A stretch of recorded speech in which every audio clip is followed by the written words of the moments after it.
आप ये बताइए, ये तो कचहरी का मामला है। अब किस कारण की वजह से उन्होंने रोक लगाया, अब वही वही समझा पाएंगे।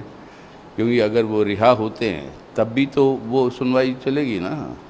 लेकिन अब ये किस कारण से इसको जो है रोक दिया गया, वो उसका वही बता पाएंगे कि क्या कारण क्या है। नेट की परीक्षा को कैंसिल कर दिया जाता है, कहा जाता है कि इसमें कुछ लीक का मामला था इसलिए इसको कैंसिल करते हैं। धर्मेंद्र प्रधान ये कह रहे हैं कि बच्चों के भविष्य के साथ हम कोई समझौता नहीं करेंगे, हम मॉरल रिस्पॉन्सिबिलिटी हम करते हैं। तो मॉरल रिस्पॉन्सिबिलिटी अगर ले रहे हैं मंत्री महोदय, तो इस्तीफा क्यों नहीं दे रहे हैं? अगर ले रहे हैं वो, कि अब मान रहे हैं कि गलती हुई है। पिछले 10 साल से पूरा का पूरा रुझान क्या रहा है मोदी सरकार का? अब जो है ये इंडिया अलायंस की सरकार है, हाँ, तो वो अलग बात है। लेकिन मोदी सरकार जब थी 10 साल, पूरा का पूरा शिक्षा व्यवस्था की केंद्रीयकरण, दो राज्यों में जो होते थे टेस्ट, जिस वजह से मातृभाषा में जो लोग बोल के जा सकते थे, उन सब के ऊपर जो है अब एक किस्म की पाबंदी लग गई। अब इस तरीके की टेस्टिंग की है जिसके अंदर ये घोटाले इतने सारे सामने आ रहे हैं।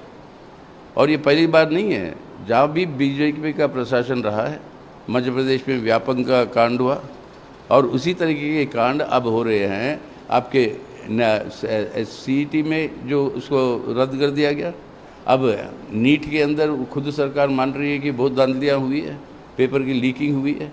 इसके अंदर पूरी तरीके से एक जांच किया जाए और जो अपराधी हैं उनको सज़ा मिले।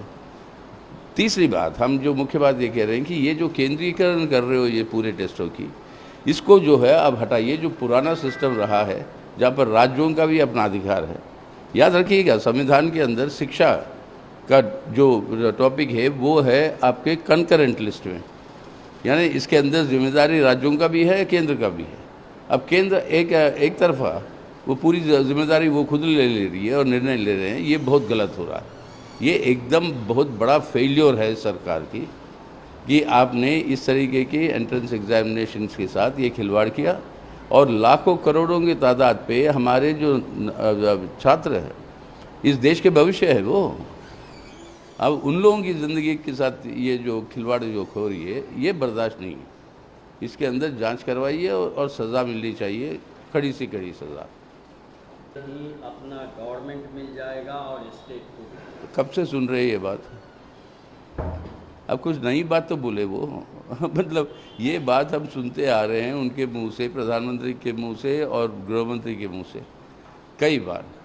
अब देखिए वास्तविकता में क्या होगी। बहुत बड़ा उपलब्धि कर दिया हमने धारा 370 को रद्द करके, ये उनका कहना है।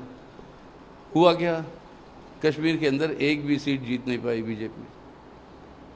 बहुत बड़ी उपलब्धि है, राम मंदिर बना दी अयोध्या में, वहाँ पर उनका सिटिंग MP जो है वो हार जाता है चुनाव, और इर्द गिर्द के 12 सीटों में से 9 सीटें हार जाती है बीजेपी।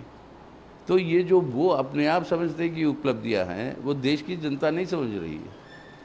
तो इसलिए अगर आप कह रहे हो कि चुनाव होंगे तो बताइए ना कब होंगे, कैसे होंगे, कब करवाएंगे, और स्टेटहुड का मतलब क्या है? वापस मिलेगा आपको स्टेटहुड, वो स्टेटहुड का मतलब क्या है वो भी बताएं प्रधानमंत्री। Delhi High Court puts his bail on hold. Well, why they have done that, that only the judiciary can explain. The point is that a bail has been given. Even if it was released on bail, even then the case and the hearing would continue. But what is the impediment of allowing him to be on bail? Why the Delhi High Court in its wisdom thought so, to actually keep it on hold, that only they can explain. On future of students, government says a special team to prove exam law, guilty would not be spared. Union Education Minister Dharmendra Pradhan. Well, these are all noble thoughts which are meaningless. If he is taking the moral responsibility, what we have heard in politics all through, those who take the moral responsibility resign from their positions.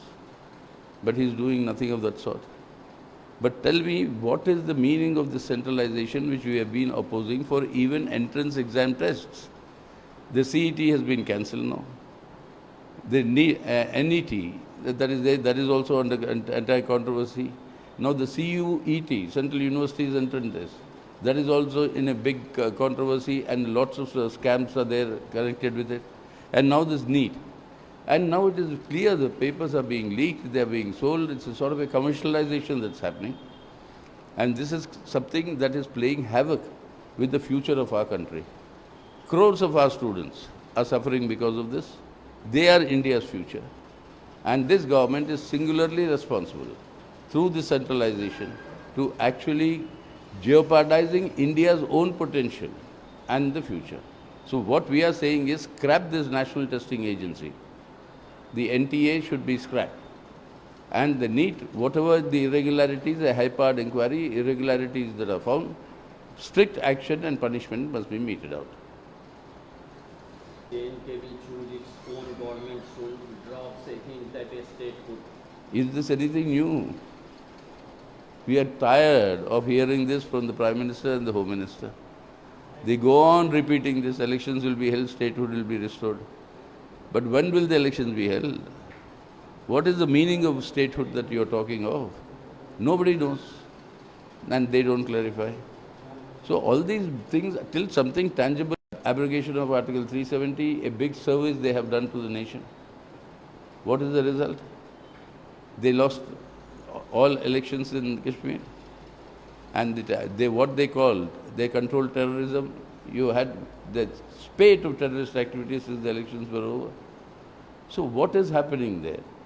It is the Prime Minister and the Home Minister to answer. When these elections will be held and what is the meaning of the statehood?